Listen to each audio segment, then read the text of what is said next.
તો એમટા ટેકની પણ અગર આપણે જોઈએ તો ઉપરના સાઈડે આપણને સારું એવું કરેક્શન એમાં બંધુ જોવા મળી રહ્યું છે. એક ડાઉનવર્ડ મૂવિંગ ચેનલમાં અત્યારના હાલમાં પણ આપણને ટ્રેડ કરતો જોવા મળી રહ્યો છે. અપર બેન્ડને હર્ડલ ફેસ કર્યા બાદ આપણને એક ફોલ ફરીથી ઇન્ક્રીઝ થતો જોવા મળી રહ્યો છે, જ્યાં રિસેન્ટ ટાઈમ ફ્રેમ પર આપણને એક નેગેટિવ ક્રોસઓવર પણ બધું જોવા મળી રહ્યું છે એની મૂવિંગ એવરેજીસનું.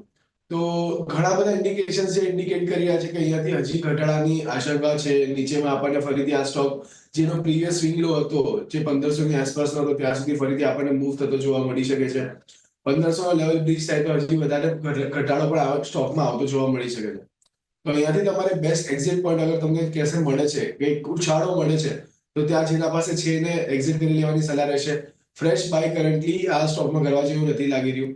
એના જગ્યા પર બીજા ઘણા બધા સ્ટોક છે જેને તમે ધ્યાનમાં રાખી શકો છો, પરંતુ આમાં એટલી હજી મોમેન્ટમ આપણને રાખતી નથી. સો ફિલહાલ માટે આને તો કમ્પ્લીટલી અવોઇડ કરવાની સલાહ રહેશે મારી. અને અગર તમારા પાસે છે અને તમે અગ્રેસિવલી આને હોલ્ડ કરવાની ઈચ્છા રાખો તો બી 1500 નો સ્ટ્રિક્ટ સ્ટોપ લોસ મેન્ટેન કરવાની સલાહ રહેશે.